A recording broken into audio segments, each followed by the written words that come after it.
Aha. Wala nang jowa, kawawa. O, yung ate ko, nagganon din. O, palo, na palo. Nangalatay. Aha, nangalatay. Pwedeng pakis. Aha.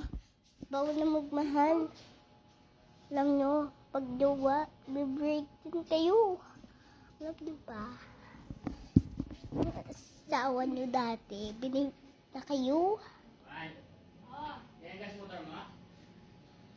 Kasi,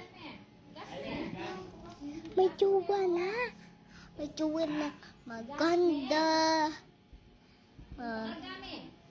Mapayat, tsaka ma-sexy, ganun. Kaya, wag na lang kayo mag-jowa. Single mom na lang kayo. Di na lang kayo mag-jowa. Di na lang kayo mag-jowa.